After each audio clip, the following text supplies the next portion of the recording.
नमस्कार मित्रों, आप सभी का फिर से एक बार हार्दिक स्वागत है धर्म ज्ञान विज्ञान यूट्यूब चैनल पर। आज दोस्तों हम आपको जीवन की एक ऐसी सच्चाई के बारे में बताने जा रहे हैं जो अक्सर आपको कोई भी नहीं बताता है। और यदि यह गलतियां आप भी कर रहे हो तो आपको जिंदगी भर पछताना पड़ेगा। भारत में शायद ही कोई ऐसा घर होगा जिसमें पूजा घर नहीं होगा। और पूजा घर वह स्थान होता है जहां से घर में सकारात्मक ऊर्जा का संचार होता है।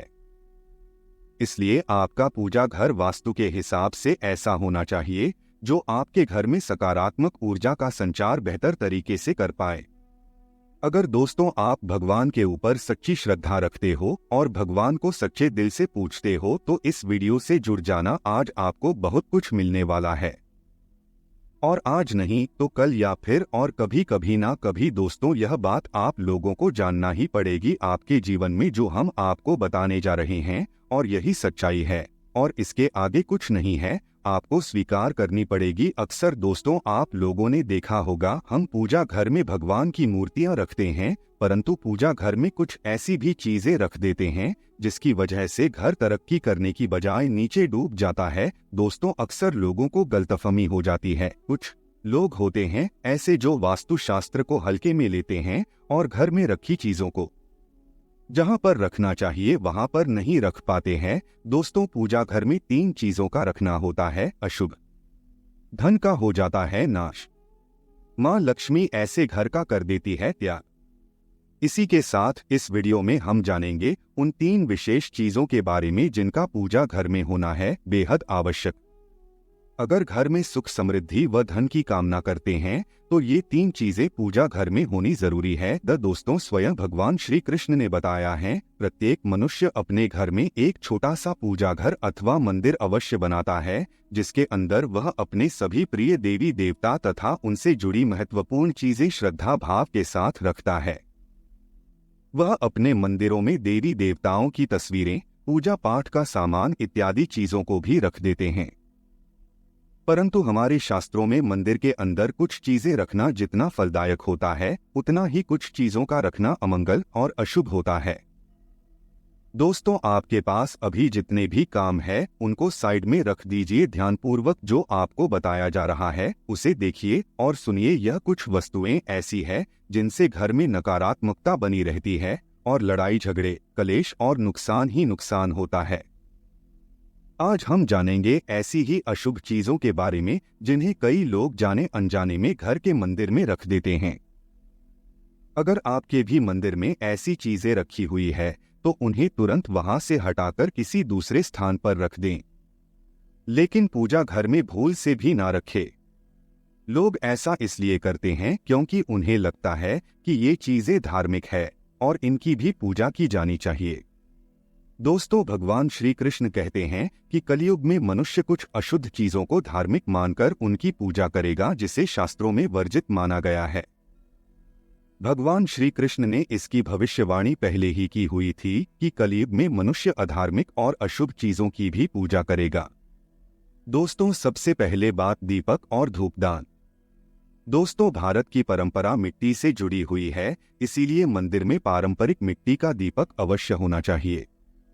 अगर आप मिट्टी का दीपक नहीं रख सकते हैं तो धातु के दीपक का उपयोग करें। अगर भगवान में आपकी आस्था ज्यादा हो तो आप उपला रखकर गुड़ और घी का धूप भी दे सकते हैं। ऐसा करने से घर में सुख शांति बनी रहती है। दूसरी चीज है स्वास्तिक। घर के मंदिर में स्वास्तिक अवश्य होना चाहिए। या तो आप इसे रोली से बना लें क्योंकि स्वास्तिक आपके घर की शक्ति, सौभाग्य, समृद्धि और शुभता का प्रतीक माना जाता है। यही मुख्य कारण है कि कोई भी शुभ कार्य करने से पहले स्वास्तिक का चिन्ह अवश्य बनाया जाता है। तीसरी चीज है कलश। भगवान श्री कृष्ण कहते हैं कलश सुख और समृद्धि का प्रतीक है। अपने मंदिर में रोली कुमकुम से स्वास्तिक बनाकर उस पर मंगल कलश अवश्य रखें। ऐसा करने से घर में सदैव समृद्धि बनी रहती है और ऐश्वर्य की प्राप्ति होती है। चौथी चीज है शंख। बहुत ही कम लोग जानते हैं कि शंख की उत्पत्ति समुद्र मंथन के 14 रत्नों के साथ हुई थी। इसी कारण से शंख मां लक्ष्मी को अत्यंत प्रिय है। शंख की ध्वनि से सकारात्मक ऊर्जा का भी संचार होता है, इसीलिए मंदिर में शंख अवश्य होना चाहिए।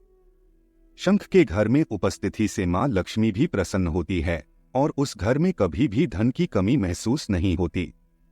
5वीं चीज है घंटी। मंदिर में आपने घंटी अवश्य देखी होगी, क्योंकि घंटी को शुभ माना जाता है। इसीलिए जब घर के मंदिर में घंटी की आवाज होती है, वहां का वातावरण शुद्ध और पवित्र बनता है। जिस घर में पूजा के दौरान घंटी बजाई जाती है, उस घर के आसपास की सभी नकारात्मक शक्तियां दूर हो जाती हैं और साथ ही सुख समृद्धि के द्वार खुलने लगते हैं। तो दोस्तों, ये हैं वो वस्तुएं जिन्हें घर के मंदिर में जरूर रखना चाहिए। आइए अब जान लेते हैं कि घर के मंदिर में कौन सी चीजें कभी भी नहीं रखनी चाहिए। सबसे पहली बात, गणेश जी की विषम संख्या में मूर्ति 2। पूजा घर में कभी भी गणेश जी की मूर्ति 1, 3 अथवा 5 ऐसी विषम संख्या में ना रखें। अपने मंदिर में गणेश जी की केवल 2 मूर्तियां रखें, इसे शुभ माना जाता है। अगर आप अपने मंगल की कामना करते हैं तो गणेश जी की मूर्ति मुख्य द्वार पर अंदर की तरफ मुख करके लगा लें। कई लोग यह गलती करते हैं कि मुख्य द्वार पर गणेश जी की मूर्ति बाहर की ओर मुख करके लगा देते हैं, जिससे उन्हें काफी नुकसान का सामना करना पड़ता है। अगर आप चाहें तो मुख्य द्वार के दोनों ओर लगा दें या फिर मुख्य द्वार के अंदर की ओर लगाइए, लेकिन खाली बाहर की ओर कभी भी नहीं लगाना चाहिए। दूसरी चीज, टूटे हुए चावल खाली बाहर की ओर कभी भी नहीं लगाना चाहिए। दूसरी चीज, टूटे हुए चावल अपने मंदिर में कभी भी टूटे हुए चावल न रखें। इसके साथ ही पुराने चढ़ाए हुए चावल अधिक समय तक न रखें, ये नकारात्मक ऊर्जा फैलाते हैं। यह बात भी ध्यान रहे कि आप मंदिर में रखने वाले चावलों का इस्तेमाल हल्दी में भिगोकर ही करें, इससे अधिक शुभ परिणाम मिलेंगे।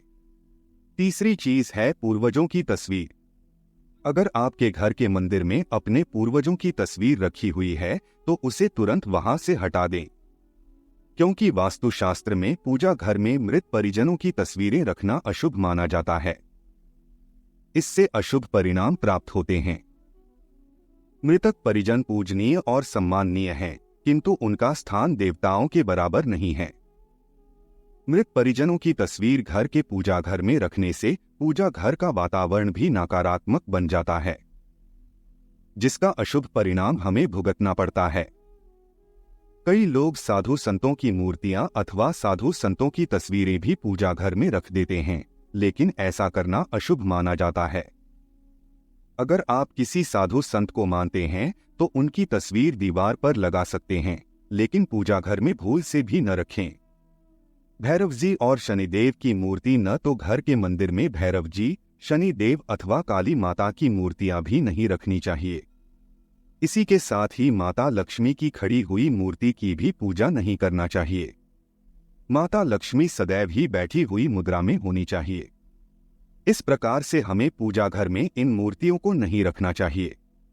आइए अब जानते हैं उन विशेष वस्तुओं के बारे में जो आपके पूजा घर में जरूर होनी चाहिए। इन चीजों के पूजा घर में होने से घर में होती है धन की वर्षा। मां लक्ष्मी करती है ऐसे घर में स्थायी रूप से वाद मुक्त। तो पहली चीज है गंगाजल। हमारे शास्त्रों में गंगाजल को अत्यंत पवित्र माना गया है, इसीलिए पूजा घर में गंगाजल का होना अत्यंत आवश्यक है। गंगा नदी सभी पापों को नष्ट करने वाली तथा सभी व्याधियों का नाश करने वाली है। इसीलिए अगर आपके पूजा घर में एक तांबे के छोटे से पात्र में आप गंगाजल भरकर रखते हैं तो इससे आपके पूजा घर की शुद्धता बनी रहेगी और आपको आपकी पूजा का संपूर्ण फल प्राप्त होगा। दोस्तों, दूसरी चीज है कलश। शास्त्रों में कलश को पूर्णता का प्रतीक माना गया है। चाहे वह सत्यनारायण की पूजा हो, दीपावली हो, नवरात्रि का पर्व हो या फिर किसी भी प्रकार का उत्सव हो तथा मांगलिक कार्य हो, कलश की स्थापना किए बिना सब कुछ अधूरा माना गया है। पूजा में कलश का उपयोग देवताओं का आवाहन करने के लिए किया जाता है। ईश्वर के सामने तांबे के कलश में पानी भरकर रखना इतना शुभ होता है कि अगर हम अपनी रोज की पूजा करते समय भगवान के सामने तांबे के कलश में पानी भरकर रखें तो उसका चमत्कारी प्रभाव हमें अवश्य देखने को मिलता है। इसीलिए मुख्य रूप से तांबे के कलश का उपयोग करें। पूजा में अगर किसी सामग्री की कमी रह जाए तो परेशान ना हो या पूजा बीच में ना छोड़े। ऐसे में भगवान को चावल और फूल चढ़ाए और मन में ही उस चीज का ध्यान करें। प्लास्टिक की बोतल में या किसी भी अपवित्र धातु के बर्तन में गंगाजल कभी भी नहीं रखना चाहिए। अपवित्र धातु जैसे एल्यूमिनियम और लोहे से बने बर्तन गंगाजल तांबे के बर्तन में रखना शुभ रहता है। केतकी का फूल शिवलिंग पर अर्पित नहीं करना चाहिए। किसी भी पूजा में मनोकामना की सफलता के लिए दक्षिणा अवश्य चढ़ानी चाहिए। मां लक्ष्मी को विशेष रूप से कमल का फूल अर्पित किया जाना चाहिए और अगर आप यह शुक्रवार के दिन करते हैं तो कई गुना लाभ मिलता है। इस फूल को 5 दिनों तक जल छिड़ककर पुनः चढ़ा सकते हैं। हमेशा इस बात का ध्यान रखें कि कभी भी दीपक से दीपक नहीं जलाना चाहिए। दोस्तों, शास्त्रों के अनुसार जो व्यक्ति दीपक से दीपक जलाते हैं वह रोगी होते हैं। घर के मंदिर में सुबह और शाम को दीपक अवश्य लगाएं। एक दीपक घी और एक दीपक तेल का जलाना चाहिए। पूजा में दीपक सही जगह रखना चाहिए। घी का दीपक हमेशा दाईं तरफ, तेल का दीपक हमेशा बाईं तरफ रखें। जलपात्र, घंटा, धूपदान जैसी चीजें हमेशा बाईं तरफ रखनी चाहिए। घर पर पूजा करते समय खड़े होकर पूजा न करें और न ही सीधे जमीन पर बैठकर पूजा करें। पूजा करने से पहले हमेशा आसन बिछाएं और आसन में बैठकर ही पूजा करें। इसके साथ ही बिना सिर ढके भी पूजा नहीं करनी चाहिए। स्त्री हो या पुरुष पूजा करते समय हमेशा सिर को दुपट्टे या फिर रुमाल से ढकना चाहिए। दोस्तों, घर पर पूजा करते समय खड़े होकर पूजा न करें और न ही सीधे जमीन पर बैठकर पूजा करें। पूजा करने से पहले हमेशा आसन बिछाएं और आसन में बैठकर ही पूजा करें। इसके साथ ही बिना सिर ढके भी पूजा नहीं करनी चाहिए। स्त्री हो या पुरुष पूजा करते समय हमेशा सिर को दुपट्टे या फिर रुमाल से ढकना चाहिए। आज की वीडियो में बस इतना ही। आपको हमारी जानकारी कैसी लगी आप हमें कमेंट में जरूर बताएं और अपने दोस्तों के साथ भी शेयर जरूर करें और हमारे चैनल को भी सब्सक्राइब कर लीजिए। फिर मिलते हैं किसी नए वीडियो के साथ, तब तक के लिए धन्यवाद।